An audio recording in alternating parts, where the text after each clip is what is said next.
wearing this shirt in honor of my favorite fictional boyfriend, Damon Salvatore.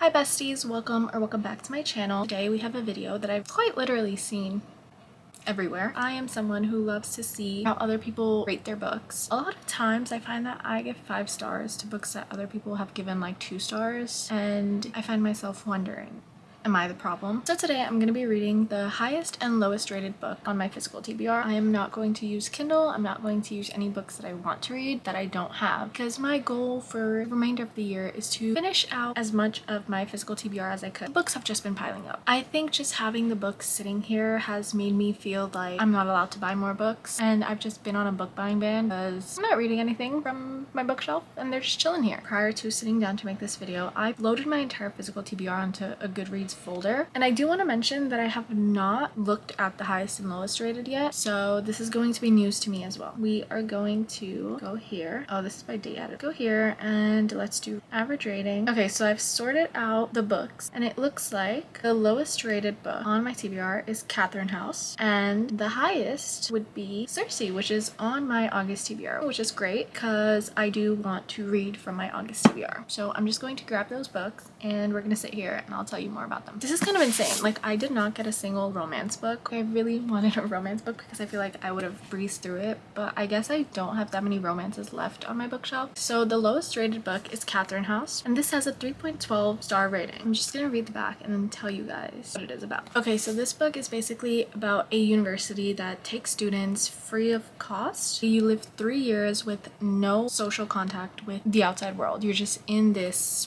school, this university. I guess a tragedy happens. I'm not gonna lie, I'm like a little bit confused. Basically what I'm getting is that the Catherine House is a school. The tuition is free, but that comes with a price, which is that for 3 years you're basically exempt from the world. So this year there's a girl named Ines goes to this school hoping that she's going to get a better life, but then she realizes that it's more so like a prison than it is like an escape. Yeah, that's all I'm getting from the back of the book. I had gotten this book because I saw a couple good reviews of this book, so I am kind of hopeful, although it is a 3.12 star rating. And then my highest star rating is Circe, which comes at a 4.23 star rating, which is really good because I think it has 1 million reviews. Insane for it to average out to 4.23. This is a Greek mythology retelling about Circe, who is basically labeled a witch. I think she falls in love with someone, but she gets like banished to a deserted island because they think she's a witch. This has been one of my biggest anticipated reads on my TBR ever since I had gotten it like 2.5 years ago, so I'm excited to read this just because I love Madeline Miller. I'm actually very hopeful for both of these books. I think I'm going to love both of them, and I think it'll be interesting to see where I stand with these books. So let's go to my predictions. So I'm going to predict what I think both of these books are going to be for me. So I'm going to start with Catherine House. I think for me, Catherine House will probably be, seeing that it's a dark academia, and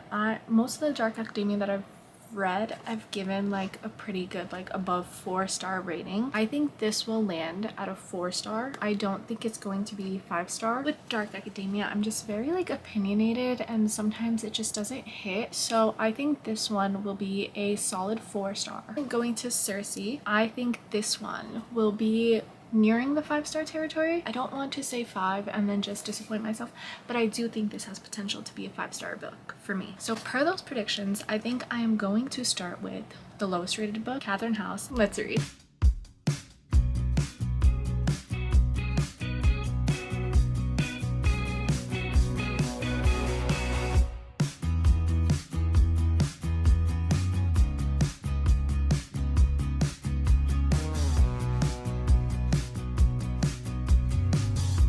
The biggest downfall of the book is this is one chapter.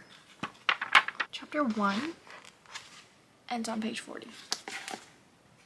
This is the most perfect weather to read in. Yes, it's the next day, and yes, I'm still in my Damon Salvatore shirt. It's been non-stop raining outside. I think there's like a hurricane passing through on the East Coast. I just wanted to pop in with my thoughts. I am on page 63. I think the book is very beautifully written. It's really good on giving that uncomfortable feeling. I'm less confused than I was when I read the back of the book now. Catherine House is this very prestigious school that only select few get into. You can trade in points that you earn to get a phone call home, which is so weird. So this year they have a new student Inez, and apparently she's running from something. She has a secret that she's like, no, I'm safe here. This book is split into 3 parts, so year 1, year 2, year 3. Year 1 does not have as many like benefits as other years do. I think they said that year 1 doesn't even get like a dinner on sometimes. Inez realizes that everyone is kind of like running from something here and everyone has secrets. We're at that point where some secrets are being revealed. This place is just shady. Her roommate's shady, everyone she's meeting is shady, the upperclassmen are shady, the faculty is shady, and Catherine House births like all these really smart, rich, famous people, and they say that if you get through all 3 years of here, you're kind of guaranteed like an easy, lavish life. But yeah, it's sounding a little cultish to me. We haven't gotten to the tragedy part of this book yet, but I know it's coming. Like, I sense it. So I am gonna go read. I think this is right now like still at that steady like 4-star territory for me. I'll update you guys when I have more thoughts or reactions. I forgot to mention the weirdest part in this book. They keep saying we're not mentioning your past life, and past life, like that just means like before you were at Catherine House. They were like, oh, if you end up failing or like something, like if you like are not behaved well, they send you to the restoration center, and they say it's not a place of punishment, but it's giving like psych ward. What? Like, this is not a school. My school was not like this. I genuinely think that everyone that is in Catherine House is someone who has like done something bad. Anyways, I am going to continue reading now. I just wanted to pop in and mention that because I realized I never said that before. Okay, bye.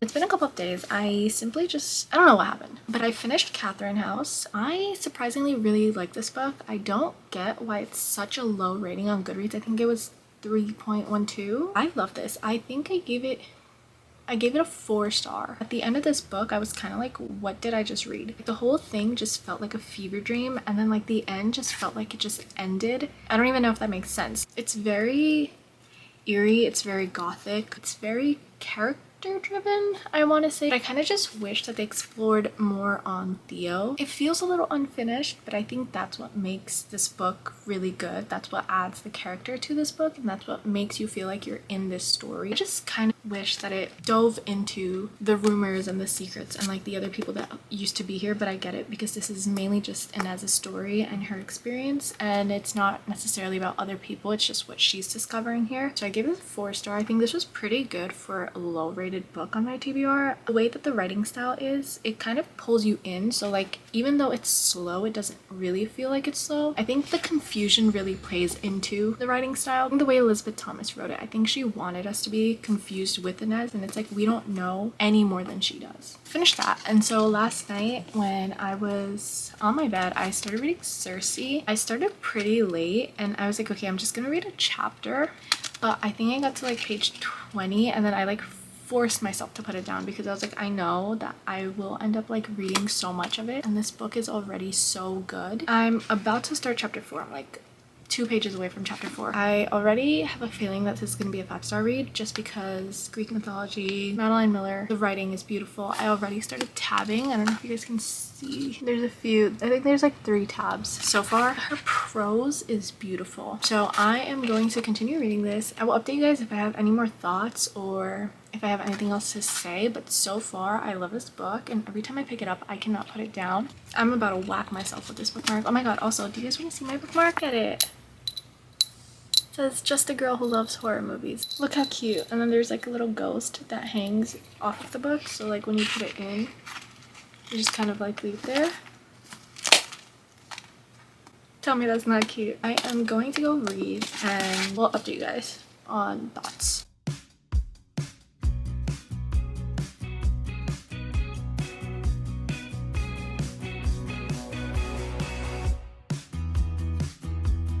Okay, I think I'm like due for an update just because I haven't updated so far, and I'm on page 128. I think I'm like a third into the book. It's so good. The writing style is amazing. I love Madeline Miller. I think she's just so talented. The way that Madeline Miller has written about Cersei, like she's just like a normal woman. When you look in Greek mythology, they like villainize her so much. Like seeing her entire backstory and seeing the way that she was just wronged by like everyone in her life, she just seems like a woman who has been underestimated, who no one really cared about, and like everyone who was supposed to love her kind of just blew her off, and she kind of had faith in no one, so she kind of found it in herself. So it spans throughout like thousands of years, I'm assuming thousands of years, and it kind of just shows her progressing, her getting confidence in herself, and her truly believing that she is something special as well. And I think that's just like the story of like a woman in a society full of men who rule everything and women who just are judged based on their like base value, I guess. I relate to Cersei a lot in some parts. I think this book is great. I think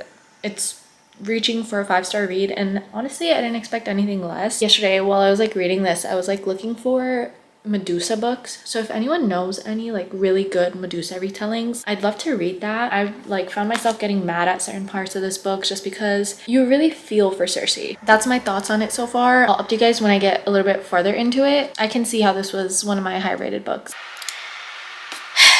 I just finished chapter 14 and I had to take a break because like it may not be all men, but somehow it's always a man. Good morning. Don't mind this. So I meant to finish Cersei last night. I was reading it in bed, and guess what happens? I fell asleep. I have about 80 pages left. I'm on page 304, and there's 385 pages in the story itself. So what I'm going to do is quickly finish that right now, and then I'll come at you with my thoughts. Okay, I love this. So she's basically recounting her time with Odysseus, and she goes, "Tell me," he had said, "how do you decide which man deserves punishment and which does not? How can you judge for certain? This heart is rotted and this one good. What if you make a mistake?" She literally goes, "Let us consider a boatload of sailors. Among them, some are undoubtedly worse than others. Some exult in rape and piracy, but others are newly come to it and scarcely have their beards. Some would never imagine robbery, except that their families are starving. Some feel shame after. Some do it only because their captain commands it, and because they have a crowd of other men there to hide among." I don't even know the word for it. It's like it encompasses the feeling of being a woman in a world where men get away with so much, and you'll always find other men running to defend them. Whenever you're criticizing a man, it will always be another man who comes to support him. Even though this is thousands of years ago, it's still relevant. Everything that's going on in here, everything that Cersei has went through. But yeah, that's all I had to say. I'm gonna go finish this book now.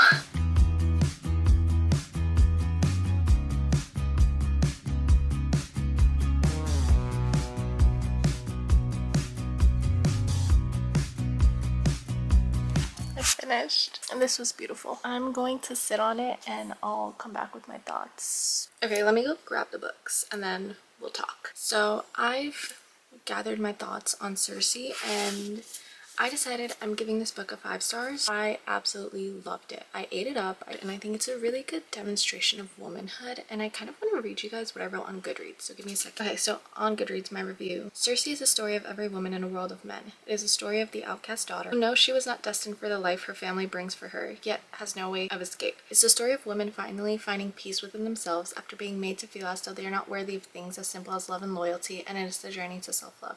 Everyone has recounted Cersei as a witch who turned men into pigs, but no one has ever stopped to wonder what drove her to that. No one ever sat and cared to listen to why a woman would do such a thing, nor did anyone stop to see how much pain she was in. And then I just wrote, "I love you, Madeline Miller. I will read anything you write. This book will stay with me forever." Like, I think it's beautiful the way that she found herself. I don't know what else to say. Like, this book was just perfection to me. So let's talk about the ratings. Catherine House was my lowest rated book on my TBR, and I kind of get it. I think this book is one of those where it's either you like it or you don't. It's kind of like the normal people of dark academia, in the sense that I totally understand if people don't like it. If you build that attachment to the characters, I think you end up enjoying it. So I gave this book a 4-star, I believe, and Cersei a 5. So I mean, at the end of the day, I see why the ratings are what it is. I think they both are pretty good books for being the highest and lowest rated on my physical TBR. This was very successful. To each their own. Everyone's entitled to their opinions. Anyways, that was this video. I read the highest and lowest rated book on my Goodreads, and it was fun. It was good to look into perspective. I think it's really important to remember that it's okay for other people to not like the same things you like, as long as you're not sitting here judging them for it. This was great. Hope you guys enjoyed. And if you did, hope you stick around for another video, and I'll see you guys next time. Bye!